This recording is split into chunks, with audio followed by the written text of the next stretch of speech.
How's everyone doing tonight? We are going to read through chapter 24 of David Copperfield by Charles Dickens. If this is your first time watching... Dickens. Whoops. Every time. If this I is your always first forget time that watching watching. Whoops. Echoes. Okay, there we go. If this is your first time watching, I'm not just going to read the words. We will stop and talk about interesting vocabulary words and explain them, or phrases that maybe are difficult to understand. So if you're watching this live with me, then I really do want you to ask questions in the chat, make comments, because that's what makes watching this video interesting. It's not just a reading. There are other channels where you can just hear the audiobook. The thing about this is that we discuss vocabulary and phrases and the meanings of things. So it's very important that you ask questions or make questions as we go. If you don't, I will just stop when I think I find a word that's interesting for you, or a phrase that I think you probably don't understand. So definitely ask questions. All right. Well, let's get started with chapter 24 of David Copperfield by Charles Dickens. And the title is My First Dissipation. Now, I had to look up the word dissipation. I know that to me, dissipate means things go away from you, or things go away from you and they grow weaker. It's like diminish. I think it's kind of like the word diminish. But then when I look up the word dissipation, which I think is not something that you would normally use in modern English, you know, this story is 170 years old. But another way of using dissipation is wasting money, spending money, making poor decisions when you're spending money. But that makes sense because when you're dissipating your money is going down. So I wonder if in this chapter, Davy will be wasting money. But let's see. Well, the other definition of dissipation is a descent into drunkenness and sexual dissipation. I don't think Davy does that. So I think he's spending money irresponsibly. But let's see. We shall see. Okay. It was a wonderfully fine thing to have that lofty castle to myself. Lofty, when you see the word loft, I believe it's related to the word lift. You know, if you're lifting something, you're making it higher, you're raising it. And a loft is something high. So if something is lofty, it's very high. That could be literally, like it's on a high floor, or it could also be high, meaning a very superior thing. Here, I think it means he's in a high floor. On a high floor. Okay, so it was wonderfully, because he, in the last chapter, his aunt had just rented him an apartment because he's going to be training to become a lawyer. So he's in London and he took on this training, but he needs a place to stay. So his aunt rented him a very nice apartment, or to him, a very wonderful, nice apartment somewhere. And now he's saying, oh, I'm all alone in my own apartment on my own. I feel so adult. Okay, that's where we are now. It was a wonderfully fine thing to have that lofty castle to myself, and to feel, when I shut my outer door, like Robinson Crusoe, when he had got into his fortification and pulled his ladder up after him. It was a wonderfully fine thing to walk about town with a key of my house in my pocket, and to know that I could ask any fellow to come home and make quite sure of its being inconvenient to no one. So he's saying, oh wow, I can invite people over, and I don't have to worry about annoying or bothering anyone. If it were not so to me, it was a wonderfully fine thing to let myself in and out, and to come and go without a word to anyone, and to ring Mrs. Krupp up, gasping from the depths of the earth when I wanted her. So gasping is So if Davy lives on a high floor, I don't remember if he mentioned which floor he lives on, but it must be pretty high because he's referring to it as lofty, and he's saying Mrs. Krupp, who's the landlady, she's the owner of the building. If he calls her for something, she has to climb up all of the stairs, and by the time she arrives, she's gasping for air. And when she was disposed to come, all of this, I say, was wonderfully fine. But I must say, too, that there were times when it was very dreary. That means sad or depressing. It was fine in the morning, particularly in the fine mornings. It looked very fresh. Free life by daylight, still fresher and more free by sunlight. But as the day declined, the life seemed to go down too. I don't know how it was. It seldom looked well by candlelight. I wanted someone to talk to. I missed Agnes. I found a tremendous blank in the place of that smiling repository of my confidence. A repository, we better check that. I'm going to say that that's a place where you put things, but isn't that a depository? Let's see, repository. I wonder if there's a difference. A receptacle, yeah. So Agnes was the repository of his confidence. So he shared secrets with her. He told her all of his thoughts. But now he didn't have her. Mrs. Krupp appeared to be a long way off. Here, Mrs. Krupp appeared to be a long way off, meaning compared to Agnes. So Agnes was my good friend in my company, but now all I have is Mrs. Krupp, and that's nowhere near like having Agnes. I thought about my predecessor, who had died of drink and smoke, and I could have wished he had been so good as to live and not bother me with his decease. As 2 days and nights I felt as if I had lived there for a year, and yet I was not an hour older, but was quite as much tormented by my own youthfulness as ever, Steerforth not yet appearing, which induced me to apprehend that he must be ill. I left the Commons early on the 3rd day and walked out to Highgate.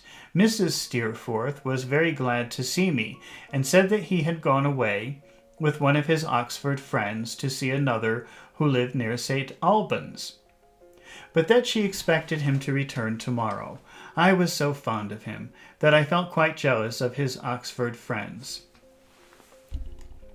As she pressed me to stay to dinner, I remained, and I believe we talked about nothing but him all day. Steerforth, Davy's best friend, his mother just loves him to death, so all she does is talk about her son constantly, which is okay with Davy because Davy really admires and loves Steerforth, so that's something that they share in common. I told her how much the people liked him at Yarmouth, and what a delightful companion he had been. Miss Dartle was full of hints and mysterious questions, but took a great interest in all of our proceedings there and said, "Was it really, though?" and so forth. So often that she got everything out of me she wanted to know. Her appearance was exactly what I have described it when I first saw her, but the society of the 2 ladies was so agreeable and came so natural to me that I felt myself falling a little in love with her.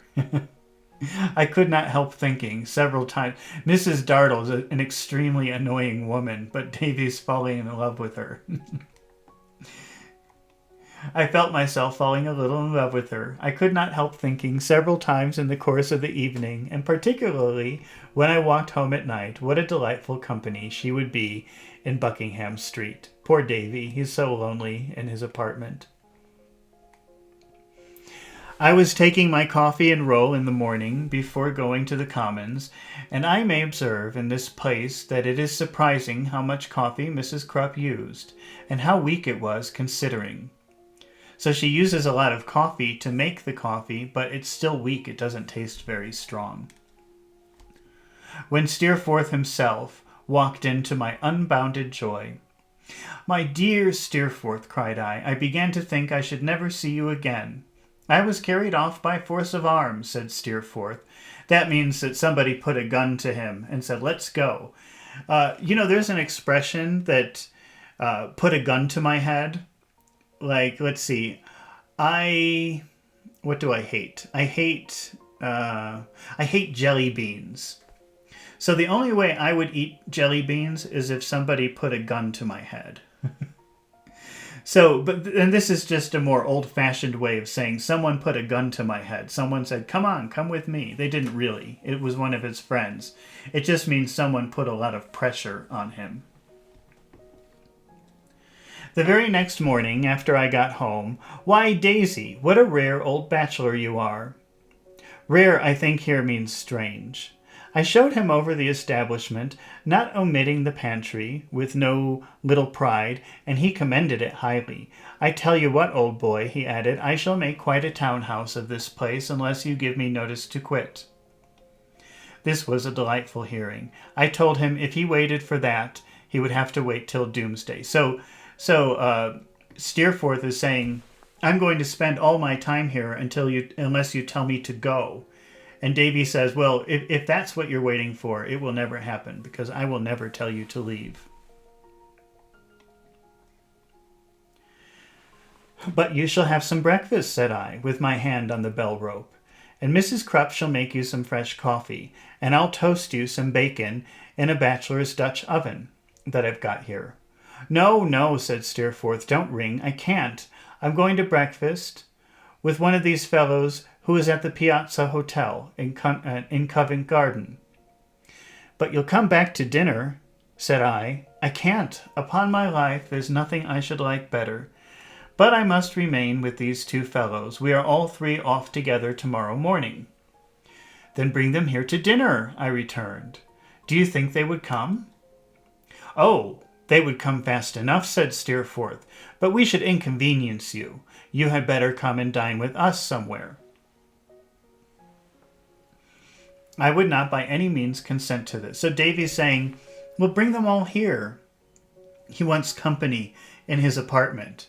And Steerforth is saying, no, that's too much trouble. Why don't you come out with us? But Davy's desperate to have people in his apartment.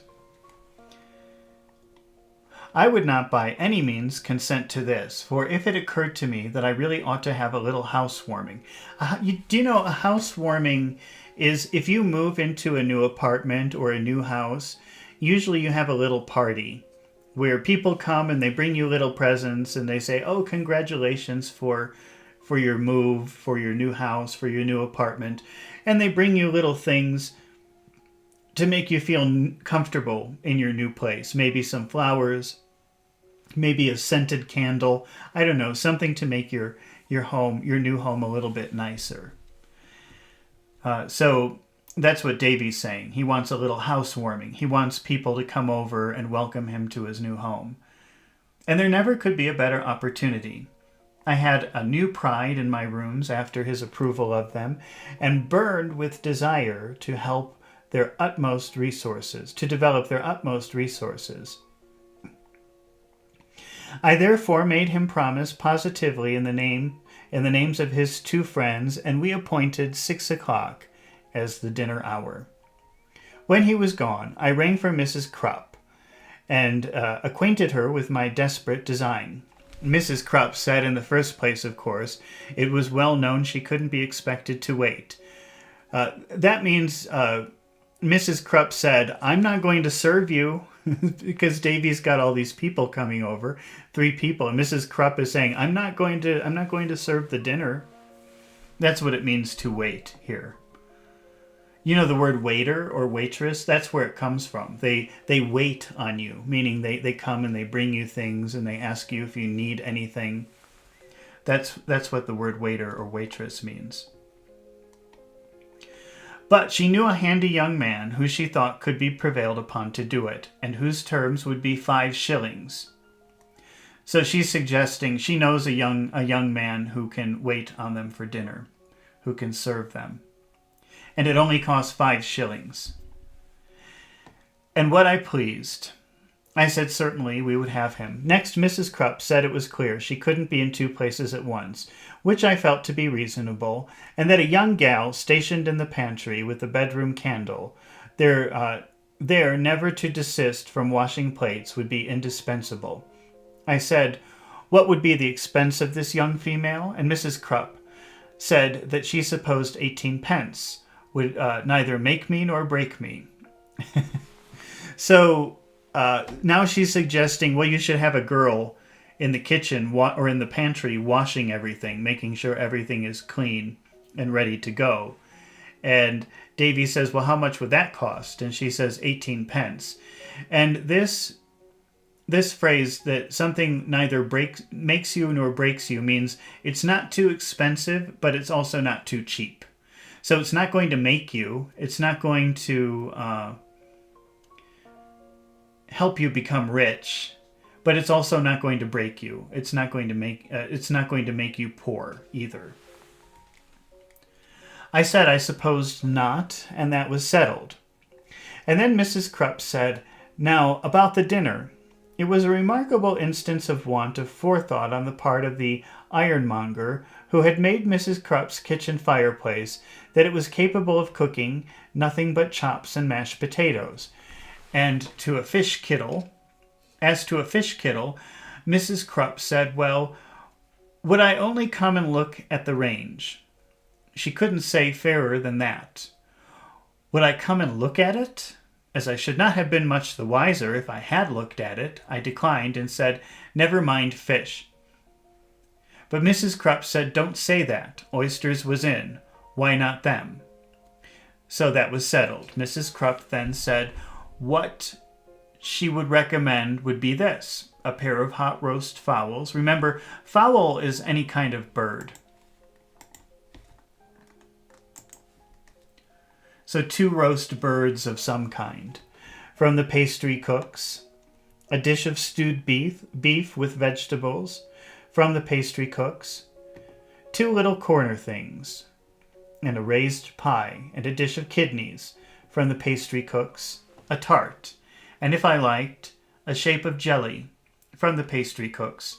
This, Mrs. Krupp said, would leave her at full liberty to concentrate her mind on the potatoes and to serve up the cheese and celery as she could wish to see it done. So she's telling Davy to go buy everything from the store, and then she'll make the potatoes and maybe some vegetables. I acted on Mrs. Krupp's opinion and gave the order at the pastry cook's myself, walking along the Strand afterwards and observing a hard mottled substance in the window of a ham and beef shop, which resembled marble, but was labeled mock turtle. Mock means fake. If something is so, a mock turtle, I don't know, maybe 170 years ago when this was written, it means something different. But as far as I know, that should mean like a fake turtle. Well, let me just make sure. Because I've heard of mock turtle soup before. Maybe mock is a kind of turtle. I better make sure.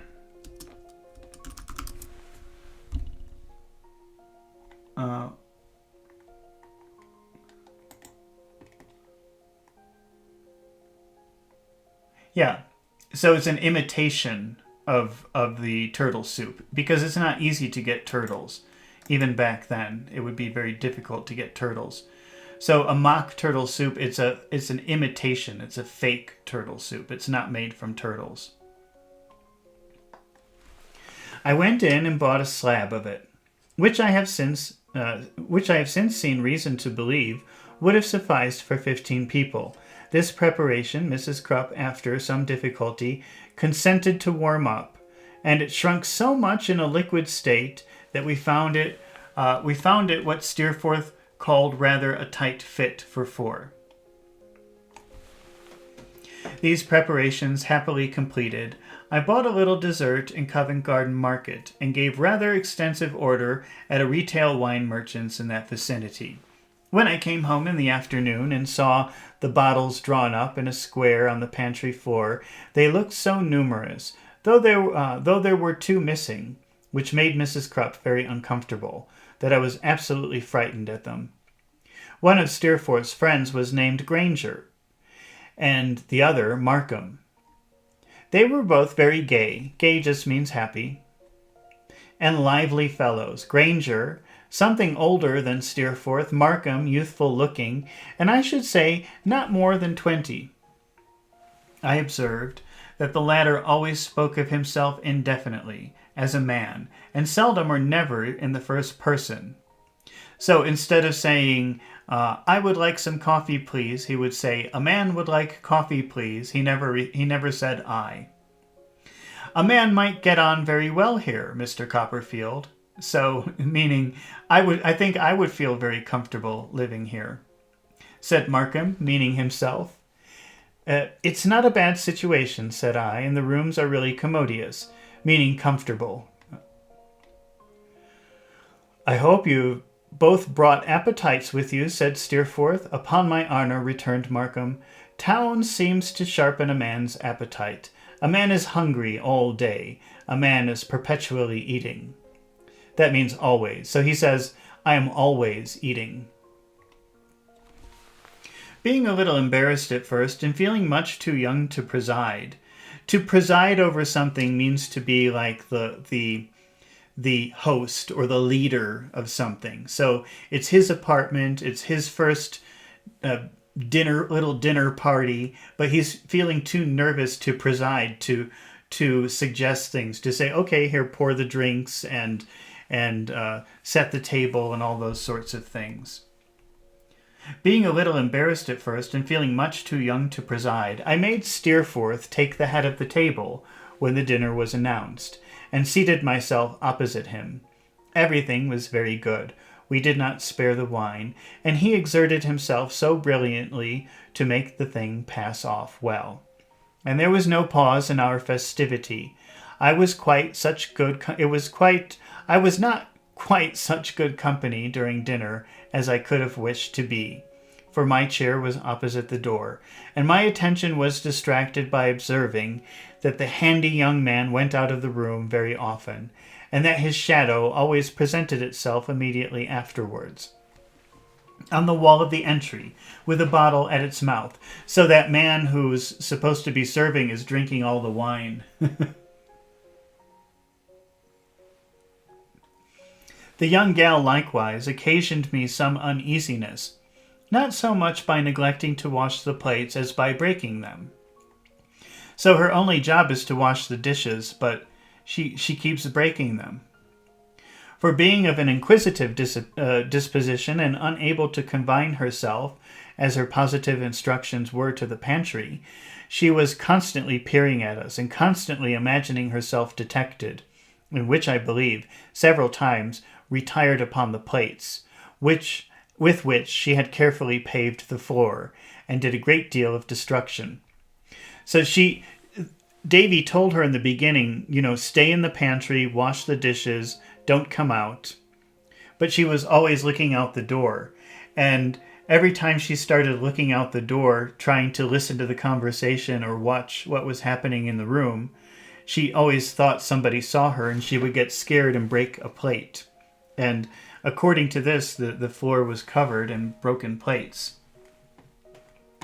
These, however, were small drawbacks, and easily forgotten when the cloth was cleared and the dessert put on the table, at which period of the entertainment the handy young man was discovered to be speechless, giving him private directions to seek the society of Mrs. Krupp and to remove the young gal to the basement also. I abandoned myself to enjoyment. So it seems like the person that they hired to serve was so drunk by the time the dinner ended, Davy got angry and told him, go down and see Mrs. Krupp and take the girl with you. I began by being singularly cheerful and light-hearted. All sorts of half-forgotten things to talk about came rushing into my mind, and made me hold forth in a most unwonted manner. I laughed heartily at my own jokes, and everybody else's. Steerforth, to order for not passing the wine, called Steerforth to order for not passing the wine. So he's saying, hey, Steerforth, what's wrong with you? Pass the wine. Made several engagements to go to Oxford. Announced that I meant to have a dinner party exactly like that once a week until further notice, and madly took so much snuff out of Granger's box that I was obliged to go into the pantry and have a private fit of sneezing 10 minutes long. I went on by passing the wine faster and faster yet, and continually starting up with a corkscrew to open more wine, long before any was needed. I proposed Steerforth's health. I said he was my dearest friend, the protector of my boyhood, and the companion of my prime. I said I was delighted to propose his health. I said I owed him more obligations than I could ever repay, and I held him in a higher admiration than I could ever express. I finished by saying, I'll give you Steerforth.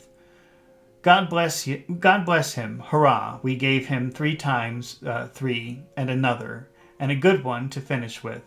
I broke my glass in going round the table to shake hands with him, and I said, in 2 words, Steerforth, you...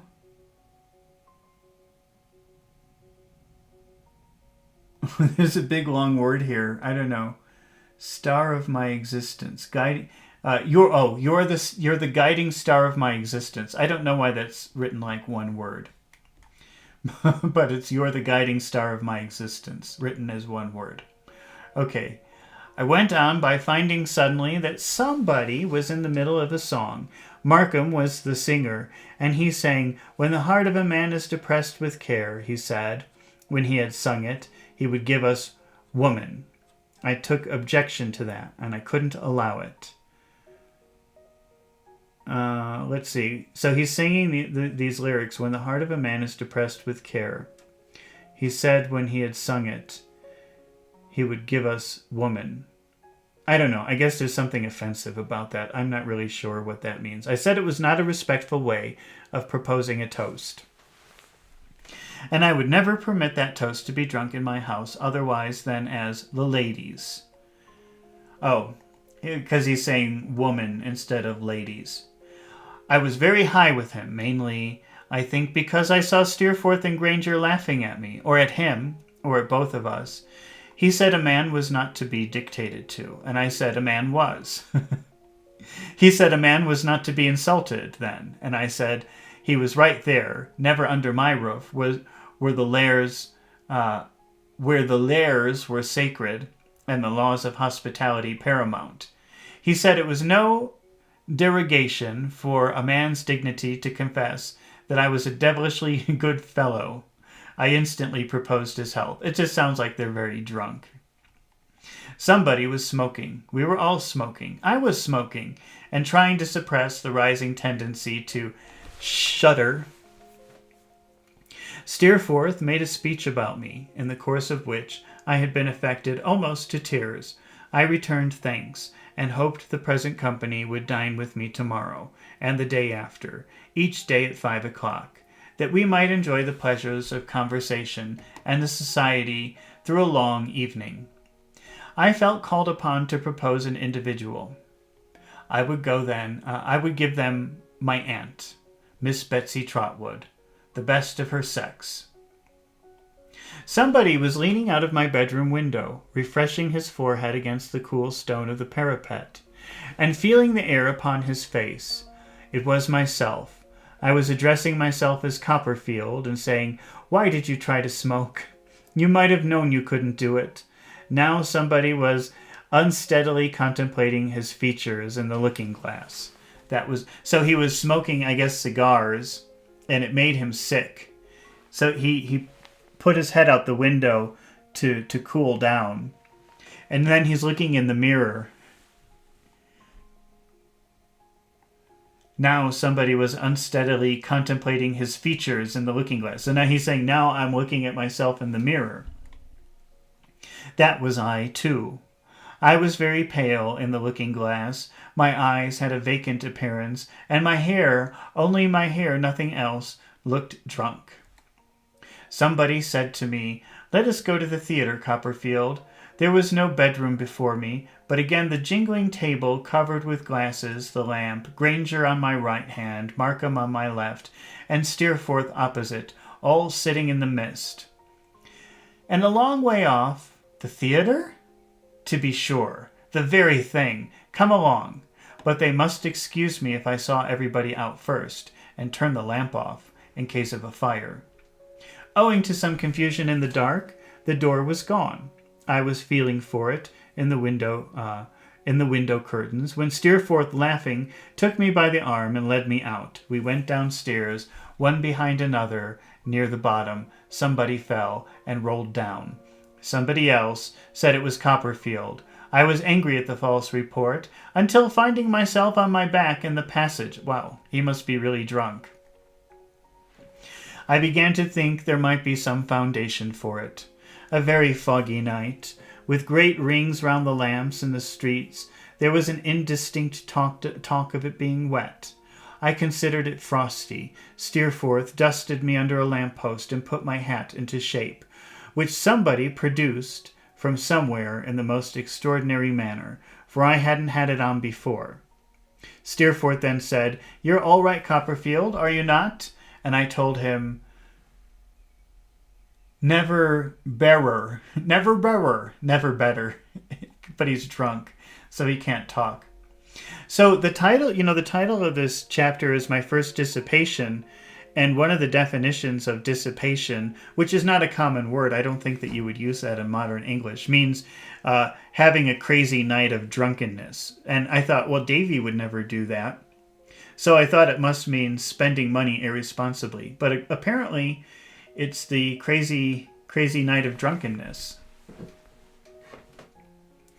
A man sitting in a pigeonhole place looked out of the fog and took money from somebody, inquiring if I was one of the gentlemen paid for, and appearing rather doubtful, as I remember in the glimpse I had of him, whether to take the money for me or not. Shortly afterwards, we were very high up in a very hot theatre, looking down in a large pit that seemed to me to smoke, and the people with whom it was crammed were so indistinct.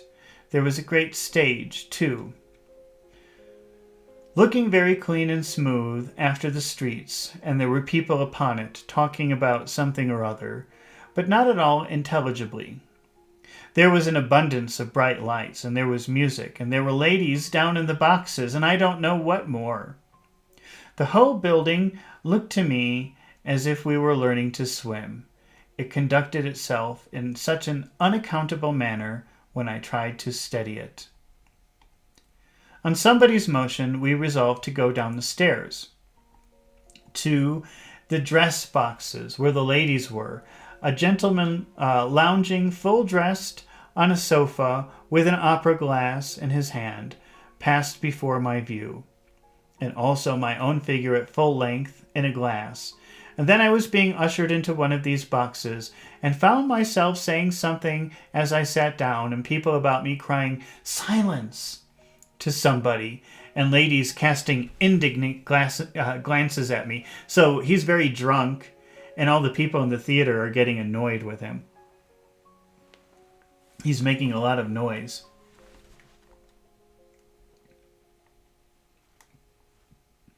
And what? Yes, Agnes, sitting on the seat before me in the same box, with a lady and gentleman beside her whom I didn't know. I see her face now.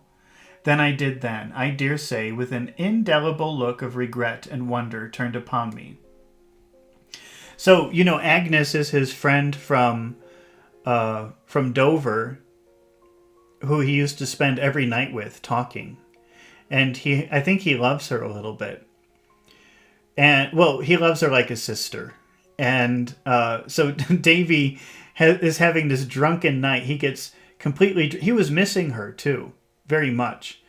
And he got completely drunk with his friends, and they decided to go to the theater. And now, here they are. They go into this box at the theater. Oh, in case you don't know what a box is, I better show you a picture.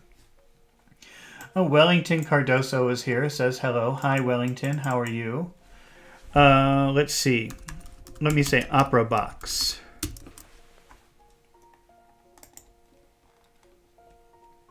A box is... Well, actually he said dressing box.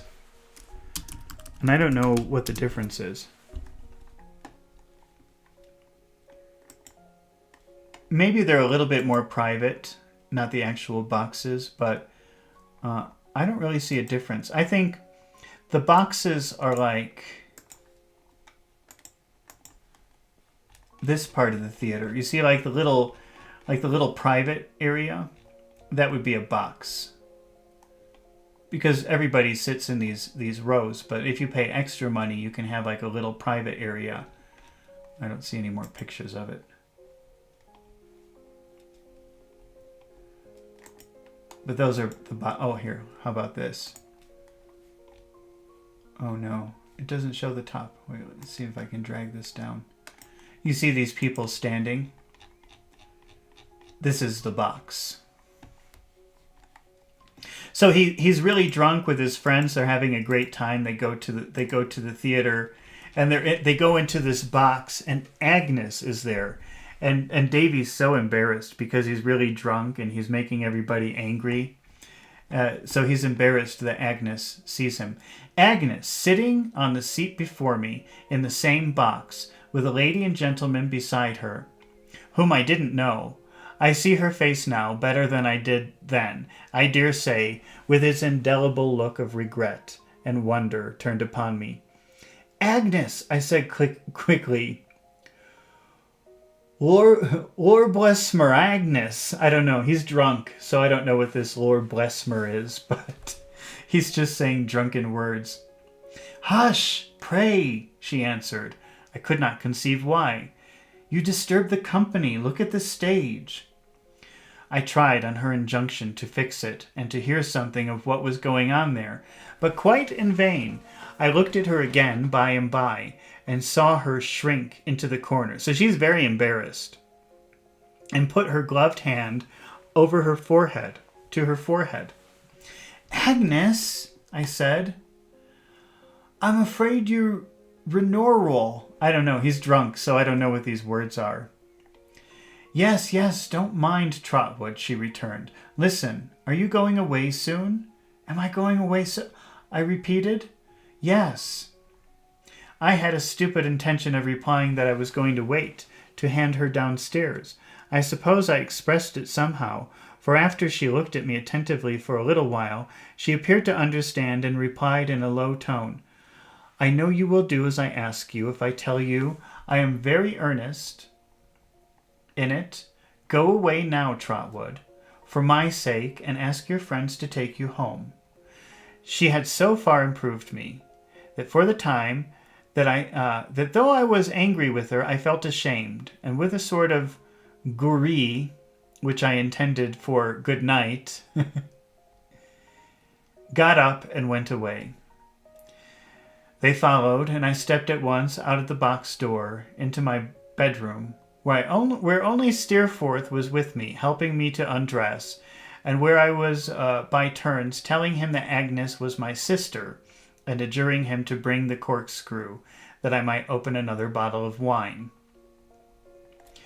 How somebody, lying in my bed, lay saying and doing all this over again at cross purposes, in a feverish dream all night, the bed a rocking sea that was never still, how, as that somebody slowly settled down into myself, did I begin to parch, and feel as if my outer covering of skin were hard bored.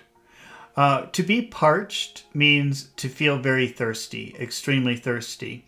So if you're extremely thirsty, you could say, I'm parched. And he's saying, he's describing being extremely drunk, and the whole room is spinning, and now he feels very parched. Wellington Cardoso says, what is gourie? He's very drunk and he's trying to talk. Oh, wait, let me go back and read that for you again. So he's trying to talk, and he said to her, gourie. And then in parentheses it says, which I intended for good night, meaning he's trying to say good night, but he's so drunk that all he could say was gourie. It didn't make any sense.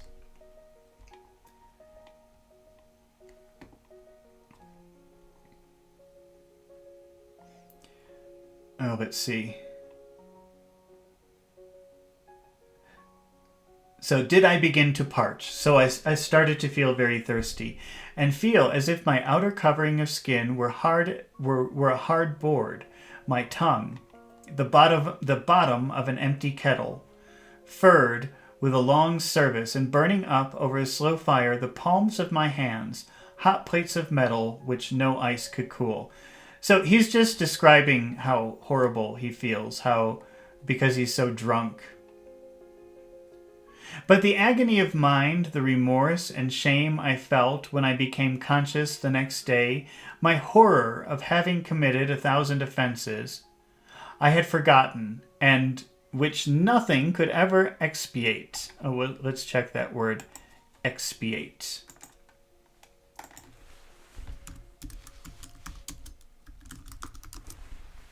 Expiate. Okay, well, expiate means atone, but that's another word that it's possible you don't know. To atone for something is to make something right. So if you do something bad, like if you hurt someone that you care about, or you do a bad thing to someone, you have to do something to compensate for it. Like, I don't know, maybe if... if you make your friend angry, maybe you have to buy them dinner or something to atone for the bad thing that you did. That's what atonement is about.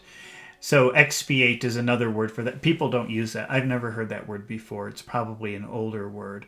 But atone makes sense to me. And so how did he use it here? He said... I had forgotten. So he forgot everything that happened. The 1,000 offenses he committed the night before, he had forgotten. And he said, and which nothing could ever expiate. He could do nothing to ever atone for what he did.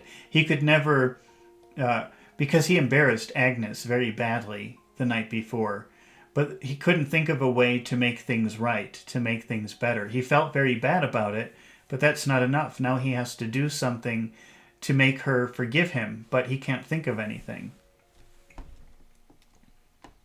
My recollection of that indelible look which Agnes had given me, the torturing impossibility of communicating with her, not knowing, beast that I was, how she came to be in London, or where she stayed, my disgust of the very sight of the room where that revel had been held, my racking head, the smell of smoke, the sight of glasses, the impossibility of going out or even getting up.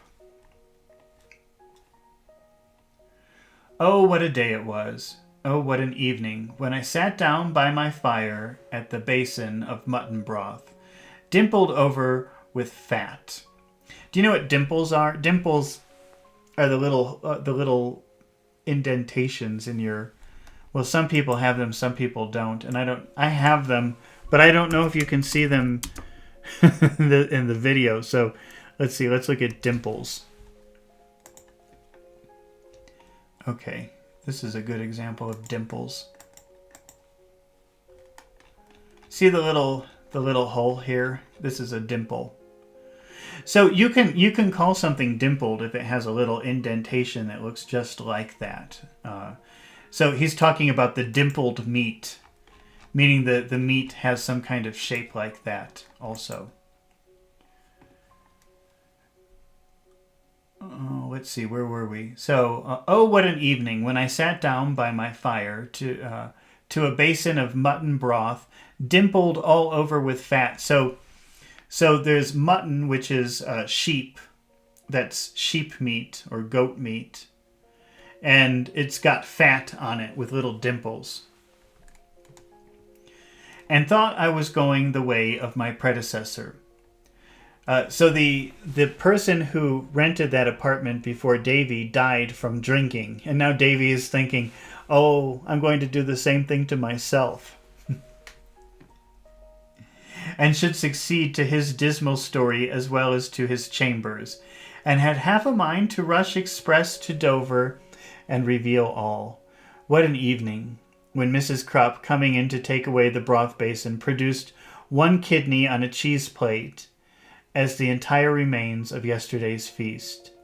And I was really inclined to fall upon her nankeen breast and say in heartfelt penitence, "Oh, Mrs. Krupp, never mind the broken meats. I am very miserable, only that I doubted, even at that pass, if Mrs. Krupp were quite the sort of woman to confide in." Okay, so he was so desperate, he just wanted to cry in Mrs. Krupp's arms and tell her everything that happened the night before. But he thought, oh, she probably doesn't care. I probably shouldn't do that. She's not the right person. Okay, well, actually, I think that's the shortest chapter I've ever read of David Copperfield so far. Usually these take about 2 hours, and this one took about 1 hour to do. But I don't think I will try to read chapter 25 tonight, because usually they do last about 2 hours. So I don't think I can do 3 hours tonight. So I think we'll stop here for tonight, and thank you for watching, and I hope that you watch again when we read chapter 25, which is called Good and Bad Angels. All right, I will see you next time for chapter 25 of David Copperfield. Good night.